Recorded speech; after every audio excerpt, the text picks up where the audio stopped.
Welcome to Overheard, the Foreign Policy Research Institute's new podcast series exploring the national security implications of intelligence activities, irregular warfare, and political warfare.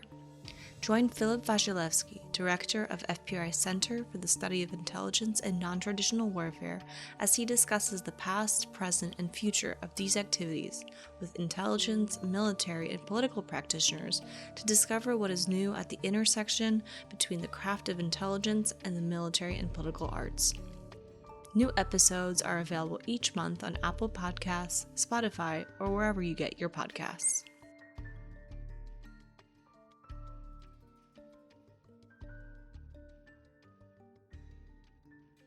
Hello, and welcome to Overheard. My name is Phil Wasilewski, and I am the director of FPRI's Center for the Study of Intelligence and Non-Traditional Warfare. Today, we're going to be speaking about Chinese political warfare operations against the United States with our guest, Seth Jones. Before I introduce Seth, I would like to set the stage for our discussion by talking about what we mean by political warfare. Our FPRI Center combines two types of warfare, irregular and political, under one term, non-traditional warfare, because we see these activities not as separate, but as two sides of the same coin. Irregular warfare we define as a form of warfare by state or non-state groups in which one side fights another to achieve political goals via indirect methods such as insurgency, subversion, and terrorism, and the methods used by the other side to defeat that effort. What then is political warfare? For the United States government, it was first defined by the original Cold Warrior, George Kennan, when in 1946, he advised that the United States should fight the Soviet threat via, and I quote, the employment of all the means at a nation's command, short of war, to achieve its national objectives, unquote. He specifically mentioned later on the application of overt means such as political alliances, came NATO, economic measures, the Marshall Plan, and information operations, such as the Voice of America, as well as covert methods, such as the clandestine support of friendly foreign elements who also oppose communism and support to underground resistance movements in hostile states. To Kennan, political warfare was the logical extension of Clausewitz's doctrine that war is a continuation of policy by other means, but in this case, during peacetime. FPRI's Center for the Study of Intelligence and Non-Traditional Warfare has kept Kennan's instincts at heart, as it defines political warfare as the overt or covert employment of elements of national power, including cyber, economic, financial, informational, paramilitary, and political statecraft tools, short of declared war, against a hostile state or non-state actor to achieve political goals, or to protect the United States, allies, and partners from the employment of similar methods by a hostile state or non-state actor. Therefore, both irregular warfare and political warfare are ways to undermine an opponent without having to resort to open conventional warfare, or when one side does not have the strength to wage conventional warfare. While the United States and the Soviet Union waged political warfare against each other for decades during the Cold War, today some would say that there's a new Cold War with China, but that only Beijing is engaged in fighting it against the United States with political warfare tools. Here to discuss that issue is Dr. Seth Jones, the Senior Vice President and Harold Brown Chair, Director of the International Security Program, and Director of the Transnational Threats Project at the Center for Strategic and International Studies. Seth, welcome. Bill, thank you. It's great to be on, and it's great to be on with you. Well, again, we appreciate you showing up and talking to us in the podcast. In August of 2023, you and your colleagues at CSIS produced a report called Competing Without Fighting, China's Strategy for Political Warfare. At the beginning of the report, there's a chapter on the strategic logic of Chinese political warfare. Can you give our audience a quick gist of what that logic is? What are the main goals of Chinese political warfare operations, and how is this effort organized? Sure. Thanks, Phil. And I think you did in the introductory remarks a great overview of what kind of issues are included in political warfare. So if we take that definition and we expand it to Chinese motivations, I would say there are several motivations for why China uses political warfare. One is to expand the or preserve the CCP's rule. I mean, I think at the center of Xi Jinping and Chinese leaders is a desire to make sure that they preserve the power of the Chinese Communist Party. So that's sort of sits front and center. Another is to expand Chinese power and influence without going to conventional war. So, what ways below the threshold of conventional war can China take action in the realms that we'll talk about, from intelligence operations, cyber operations, economic coercion, range of clandestine activity below the threshold of war, without really leading to major pushback, including war. I mean, that's one area I think where political warfare can be quite useful, is it does not necessarily, generally does not trigger major war, a conventional war in response, a balancing coalition. And then a final reason is that China utilizes political warfare is to weaken its adversaries, particularly the United States. So I think it's important to see this in a competitive sense. Their goal is to undermine concepts of democracy, undermine faith in democratic institutions, undermine faith in some of the key elements that constitute the United States, undermine U.S. alliances and partnerships overseas. So really three different strategic goals of political warfare, Phil. The first one, again, is preserve the CCP's rule. The second is to expand Chinese power and influence. And the third is to weaken Chinese adversaries, particularly the United States. And all of these goals are in line with China's national strategy of achieving the great rejuvenation of the Chinese nation on all fronts, what Xi Jinping has noted. And I think what's important in understanding how China applies these elements to achieve these particular interests is to use multiple instruments of power. Intelligence agencies like the MSS and the Ministry of Public Security, military organizations like the People's Liberation Army, a range of United Front activity by United Front Work Department agencies, Ministry of Foreign Affairs. So it's really multiple instruments of power, not just one, involved in trying to implement. And then in addition to these state centers, also non-state activities. We've seen a growth in Chinese private security companies, hacking organizations tied to the Chinese state. So both multiple state and non-state entities that they use to implement these strategic goals. Where is all of this coordinated within the Chinese government? You mentioned a large number of agencies. Now, in the United States, we have the National Security Council and foreign policy, especially covert action. These are the president's policies. In China, is this the element of one specific organization, or does this go very much to the top, President Xi? Well, when it comes to broader Chinese strategy, I think there is one person in charge within China, and that is Xi Jinping. And then within particularly the military element, it's the Chinese Military Commission, which Xi sits at the top of. The problem a little bit with getting so many agencies involved is, as we looked more deeply at the operational and tactical level, that what we noticed with the execution of Chinese political warfare is we saw inefficiencies. We saw in some cases conflict. I'm sure in some cases organizations were not aware of what others were doing. So by no means, in noting that there are multiple agencies involved, I think, am I arguing that there is a very clear, consistent hierarchical structure to this. I mean, within China, again, Xi Jinping is the leader. He provides the strategic vision along these political warfare goals. There's a desire for the great national rejuvenation, including for the PLA to become a world-class military by 2049. But I would just say, Phil, that when you look at the various concepts related to political warfare and the agencies involved, it's not entirely a smooth process, but to the degree there is centralization, definitely sits within the office of Xi Jinping, as well as China's military leadership, with Xi Jinping as the chairman, General Zheng Yuzhou and He Weidong as vice chairman, and then range of organizations below that.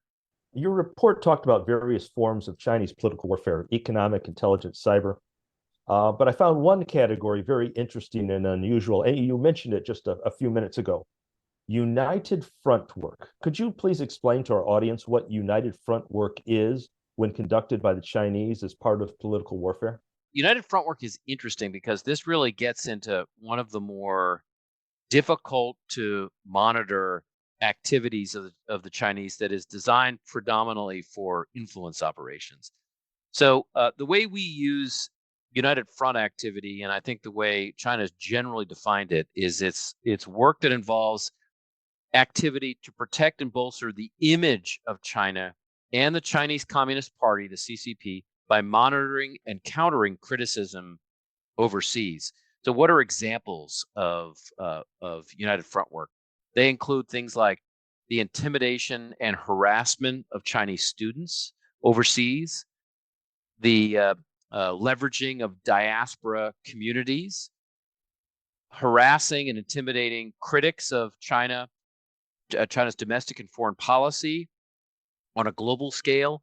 This could be intimidation and harassment that is physical. This could also be intimidation that is happening on social media platforms or other ways in the information sphere. It also includes activities conducted in support of China's soft power agenda, which at its core seeks to influence individuals who are potentially well positioned to amplify China's message.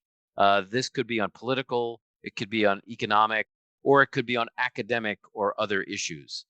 So, it's interesting to watch the evolution of United Front work over the last decade or so under Xi Jinping's now his third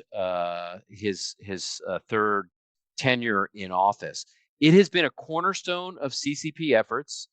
United Front work is generally done within the United Front Work Department, but there are dozens of organizations with both direct and indirect links to the United Front Work Department, which are responsible for promoting CCP discipline overseas and to focus on Chinese students and diaspora communities, building bonds with influential global political, business, and academic leaders.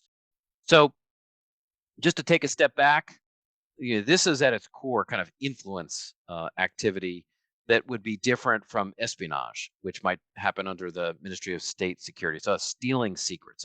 That's not what United Front work is, in a sense. It's also not really the core of what the Chinese do on cyber operations, including heavy penetration of cyber networks overseas, putting malware. United Front work is not that kind of activity. It's also not the irregular military action that we see with the militia or the Coast Guard overseas, or the way China used political warfare tactics to turn atolls into islands and actually military bases through clandestine means. It's not United Front work. It's also really not economic coercion, attempts to penetrate a range of countries' economies. Think Belt and Road Initiative. So I think it's important to distinguish United Front influence from other types of influence that the Chinese use as part of political warfare. But I think in the United States and other countries, Canada, Australia, the UK, and even across Europe and Asia and other regions of the world, we see a lot of activity in and around universities. So that's where United Front activity sits.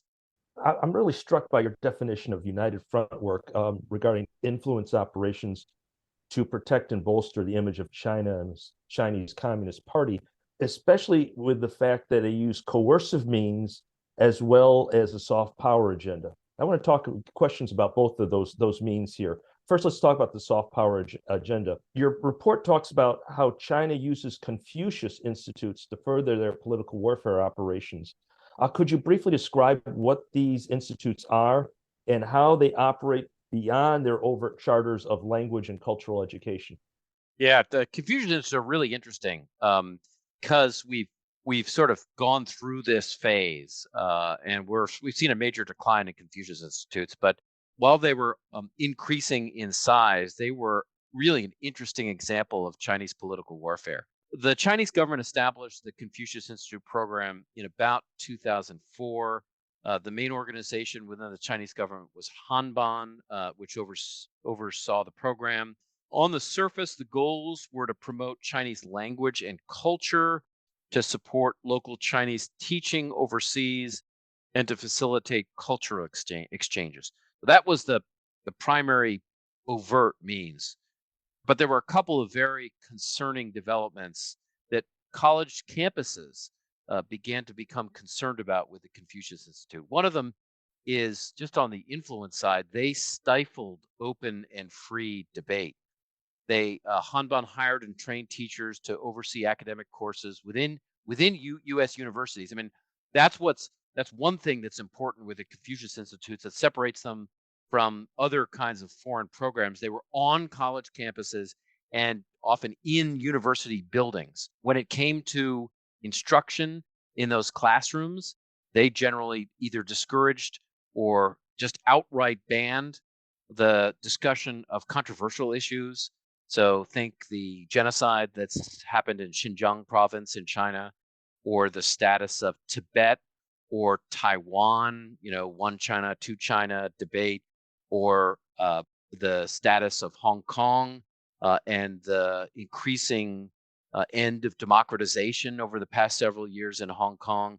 Just a whole range of issues, criticism of Xi Jinping for policies, including of COVID, generally banned within the Confucius Institutes.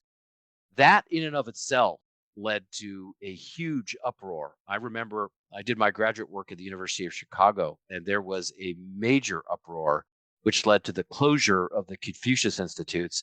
And one of anthropology professor wrote a scathing critique saying, and I'll just quote here, by hosting a Confucius Institute, universities have become engaged in the political and propaganda efforts of a foreign government in a way that contradicts the values of free inquiry and human welfare to which they are otherwise committed.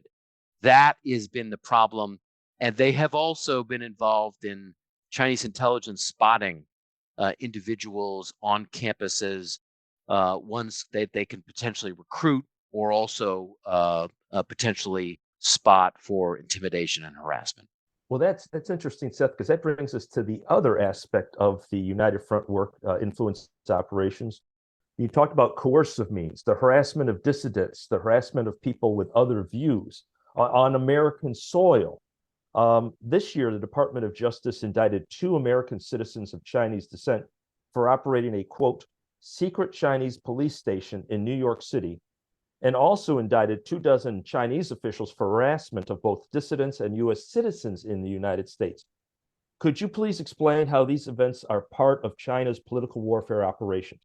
Yeah, so what we've seen in multiple locations overseas, Phil, is an increase in the Chinese monitoring of dissidents or individuals that are Chinese or dual citizens, or even foreigners that have relatives in China, particularly ones that have been critical of the Chinese government or Xi Jinping in particular on social media platforms.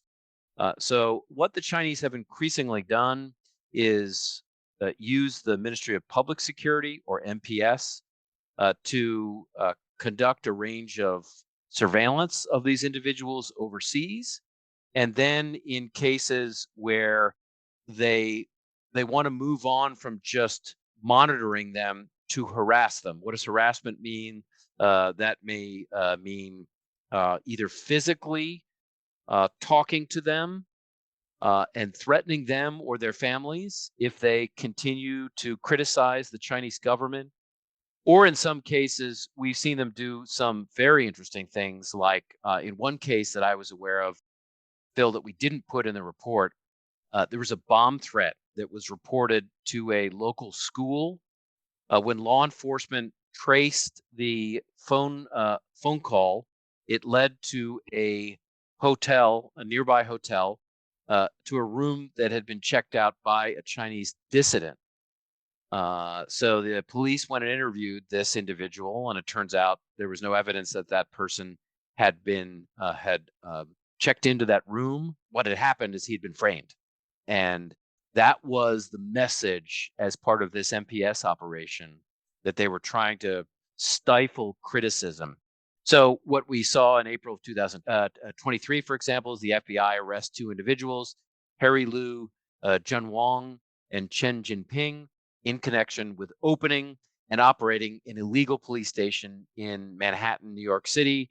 According to the FBI and the Department of Justice, indictments against those individuals, they were working for a local branch, in this case, Fuzhou branch of the Ministry of Public Security of the Chinese government, to locate and conduct coercive activities against Chinese dissidents living in the United States, in this case, particularly in New York.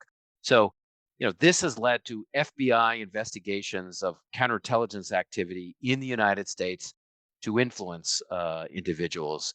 And in a separate case, just briefly, the Department of Justice charged 40 Ministry of Public Security officers in April of 2023 with conducting an online intimidation campaign against Chinese nationals residing in the U.S. So we've seen it both physical and intimidation happening in social media. Seth, what do you consider China's most successful political warfare operation against the United States in the past decade? What do you believe has had the most impact from these operations? Well, Bill, I think part of the answer to this question, if we go back to the Cold War and we look at the kinds of movies that were coming out against the Soviet Union, all of us can think of probably dozens of movies that painted the Soviets as competitors or evil regimes. I mean, this really was or simply told the truth. Or simply told the truth. But there were, the Hunt for Red October, or many of the James Bond villains.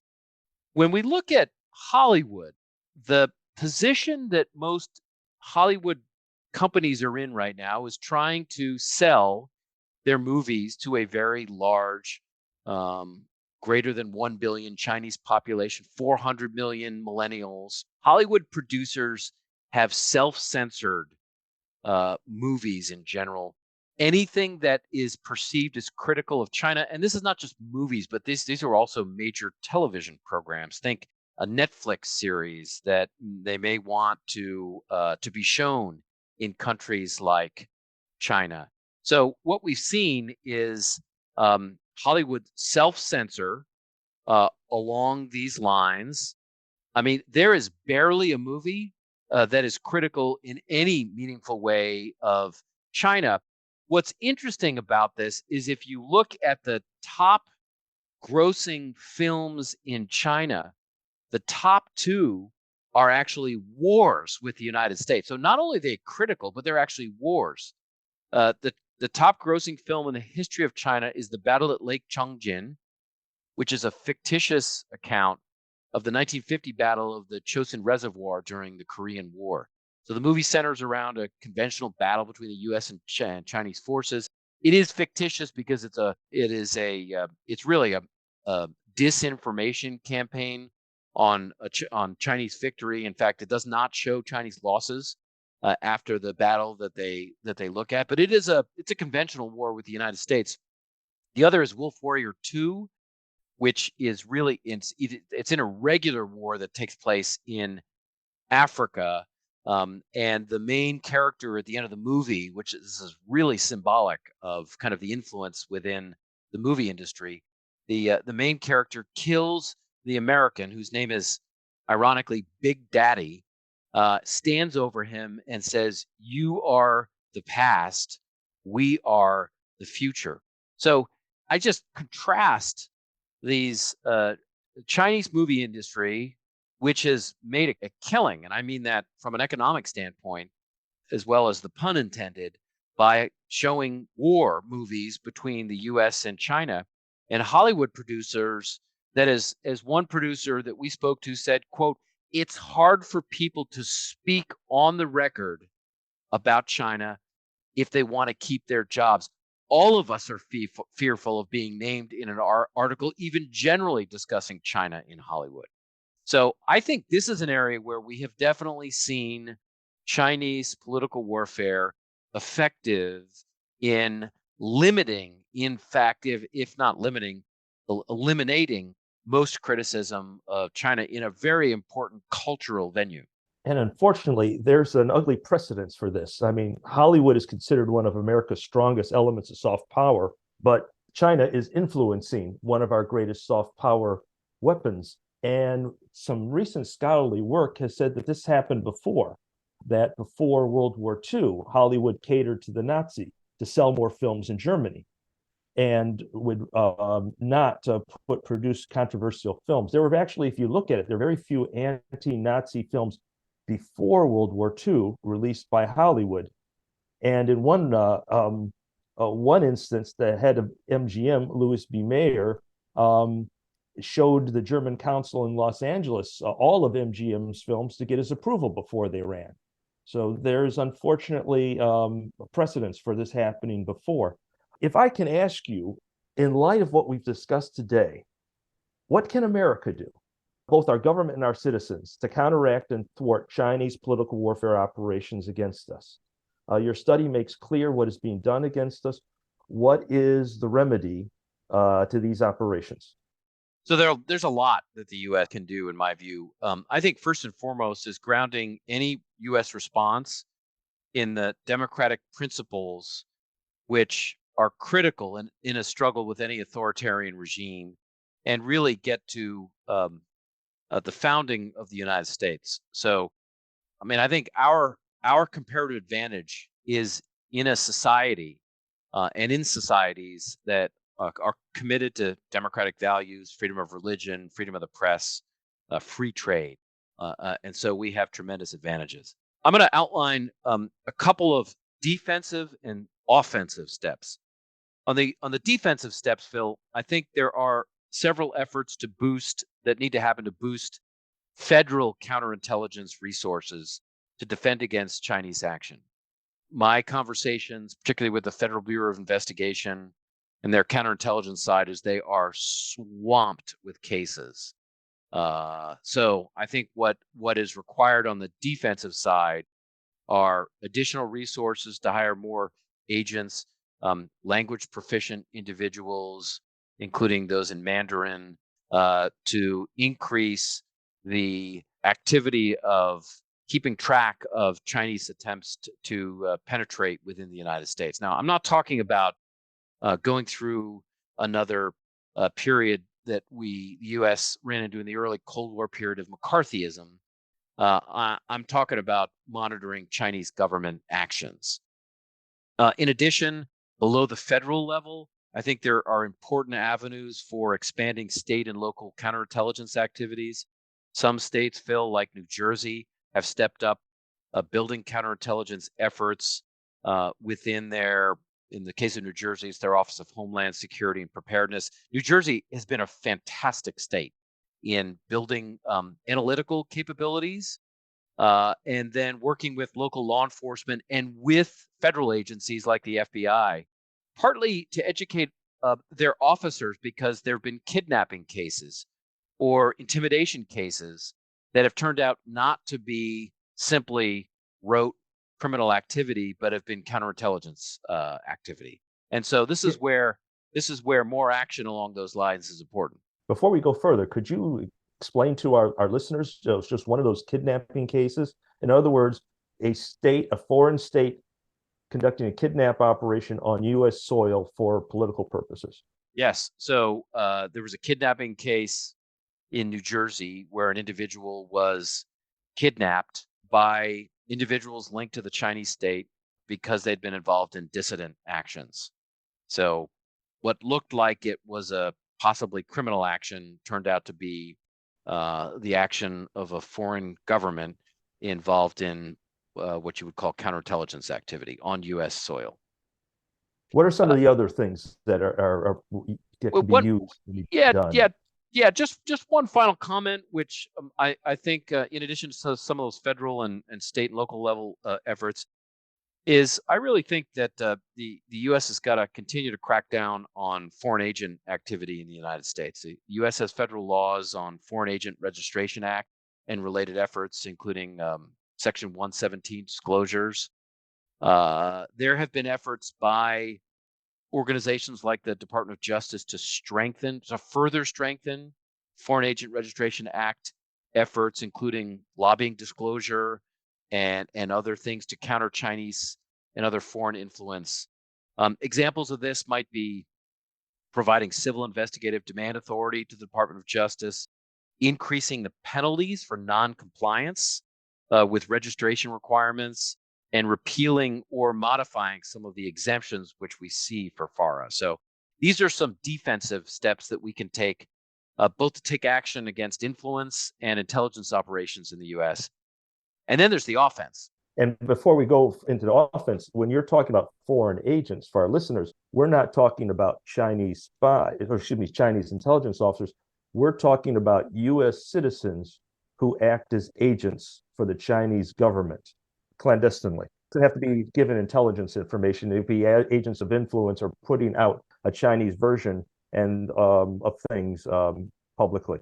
When I talk about foreign agents, particularly under Foreign Agent Registration Act or FARA, they could be U.S. citizens. They could be foreigners, non-Chinese foreigners on U.S. soil, lobbying members of Congress or others on issues that are important to China.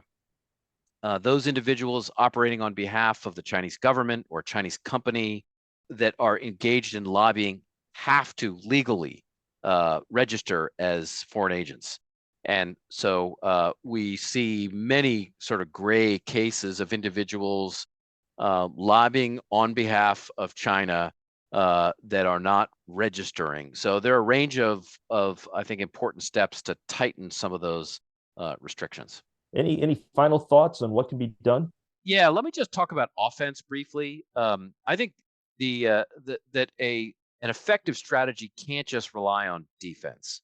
So I think, much like in the latter period of the Cold War, the U.S. developed a very successful offensive campaign against the Soviet Union. And while there are huge differences between the Soviet Union and China, I think it is important to recognize that China is an authoritarian regime, and it has a number of vulnerabilities that can be exploited. One of them is the sort of broader Great Firewall. So this is the attempt by the Chinese to limit the kinds of information that Chinese citizens and those living in China can see, either access on the internet or types of information that may be coming from Chinese state news agencies or others. So the more I think that the U.S. technically can aid individuals in China, non-governmental organizations, the private sector, from getting access to other types of information, particularly ones that are blocked by the Chinese state, I think it starts to level the playing field in an authoritarian regime. So if the Chinese government has taken is suffering significant economic challenges and it's hiding the data, finding ways to get that information to the Chinese population so that they that the government can't fully control, when it has made huge mistakes, can't fully control the narrative. I think also finding ways to block Chinese economic coercion when it attempts to influence foreign governments. By then, there have been some discussions between the U.S., Australia, South Korea, Japan, India on forming blocs to counter-sanction China so that it actually also feels pain if there are Chinese attempts to influence. And then one final area, which is increasing private sector competitiveness in emerging technology. There are a range of very disturbing efforts by the Chinese to control the broader technology in the global South. either with Huawei. So this would allow the Chinese to collect significant amounts of information, including intelligence from telecommunications network. Just think for a moment, anybody in the global south that is trying to use a search engine to search information. Chinese search engines have generally used a range of criteria that steers individuals against criticism of the Chinese state. That means helping US companies, I think, be competitive in these areas as part of what's called the digital Silk Road, so they can compete fairly with the Chinese in areas outside of the US, the global south, just because this really impacts the global information campaign. So I think these are a range of areas. And just to emphasize, where the Chinese are vulnerable, I think, are any mistakes, the Chinese government mistakes, oppression of its population, where the more transparent information can get to the Chinese population, the more vulnerable that government is. And as we saw, Phil, back to the first point that I mentioned, the primary strategic goal of the Chinese in using political warfare is the preservation of the CCP. So anything that undermines that, I think, works against Chinese interests and works generally in favor of the U.S. Seth, I can't thank you enough for this informative presentation on Chinese political warfare operations. Hope to hear from you again, maybe in the future. And for our audience, if you enjoy our Overheard podcast, please visit the FPRI website to subscribe to our mailing list, to learn of future episodes. And please also consider becoming a member of FPRI and donating to advance our mission to provide the public and policymakers with fact-driven, nonpartisan analysis about the most pressing foreign policy and national security issues facing the United States. We look forward to hearing from you. Thank you and goodbye. Thanks for joining us on this episode of Overheard. Be sure to subscribe on Apple Podcasts, Spotify, or wherever you get your podcasts, and don't forget to follow us on the site formerly known as Twitter at the handle @FPRI. Overheard is a podcast of the Foreign Policy Research Institute, a nonpartisan think tank in Philadelphia. For more information about this and other initiatives, be sure to visit us at fpri.org.